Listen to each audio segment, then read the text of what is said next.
जय श्री कृष्ण। गुरु माता के आंसुओं ने सृष्टि के रचयिता को विचलित कर दिया था।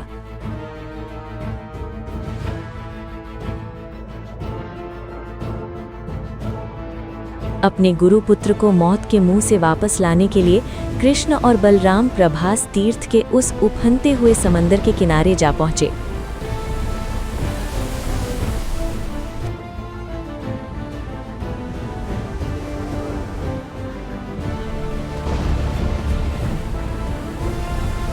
और फिर दो शक्तिशाली ताकतों में हुआ संघर्ष। लहरें ऐसे शोर मचा रही थी मानो कन्हैया को चेतावनी दे रही हों, पर जिसके इशारे पर हवाएं चलती हैं उसे लहरें क्या डराएंगी। कृष्ण के वहां पहुंचते ही समुद्र देव एक विशाल जल रूप में प्रकट हुए और उन्होंने डरते हुए कृष्ण के चरणों में प्रणाम किया।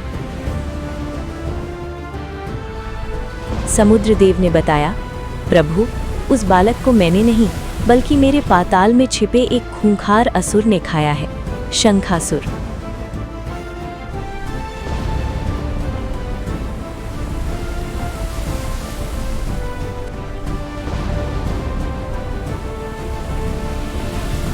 बिना एक पल की देरी किए कृष्ण ने उस भयानक तूफानी समंदर में एक ऐसी छलांग लगाई कि पाताल तक पानी कांप उठा।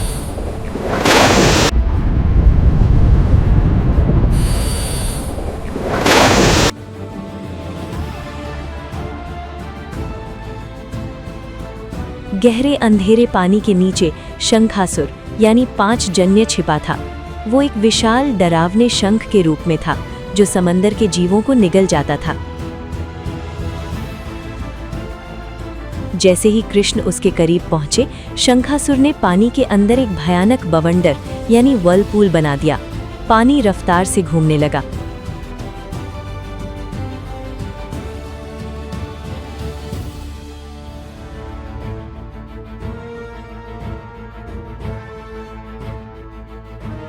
लेकिन कृष्ण तो कालों के भी काल हैं। उन्होंने उस विशाल शंख को अपने हाथों से जकड़ लिया और अपने मुक्के के एक ही प्रहार से उस असुर का मजबूत कवच तोड़ दिया।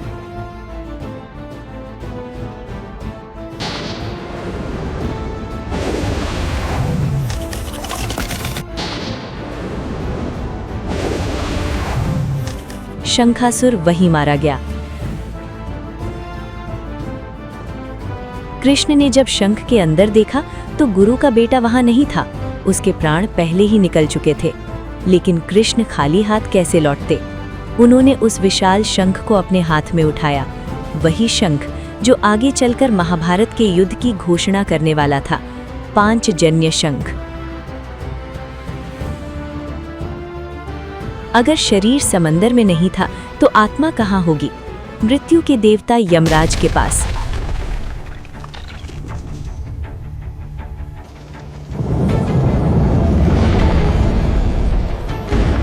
गुरु के बेटे की आत्मा को ढूंढते हुए कृष्ण ने सीधे यमलोक का दरवाजा खटखटाया। यमलोक के द्वार पर भयानक आग और खूंखार पहरेदार थे।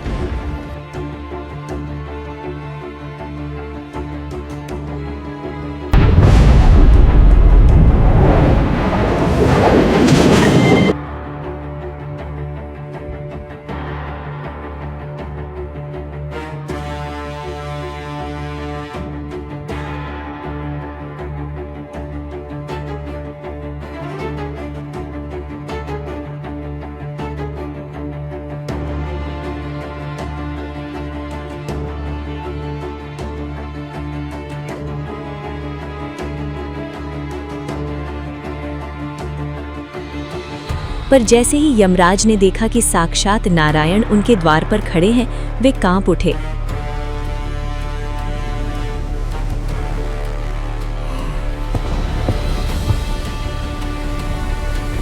मृत्यु का देवता आज जीवन के देवता के सामने नतमस्तक था।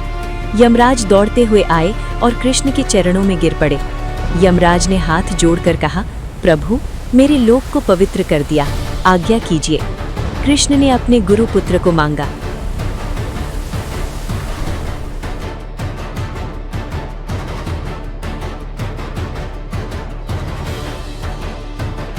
यमराज की क्या मजाल जो ईश्वर को मना करे। उन्होंने तुरंत उस बालक की आत्मा को शरीर के साथ वापस सौंप दिया।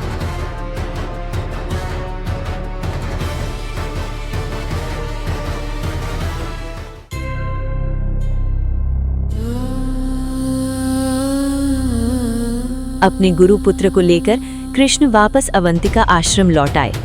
आश्रम के द्वार पर गुरु माता आज भी रो रही थीं। तभी उन्हें एक जानी पहचानी आवाज सुनाई दी, माँ। जब गुरु माता ने आंखें खोली तो सामने उनका मरा हुआ बेटा खड़ा था।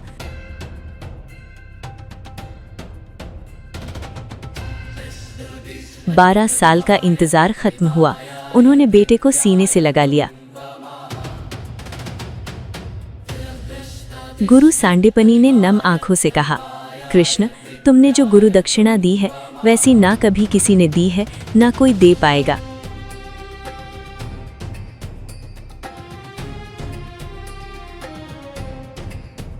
शिक्षा पूरी हुई। कृष्ण और बलराम ने गुरु के चरण छुए और वापस मथुरा की ओर लौट चले।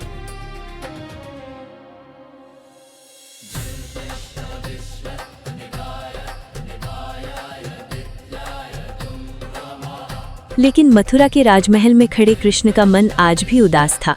उन्हें वृंदावन की याद सता रही थी।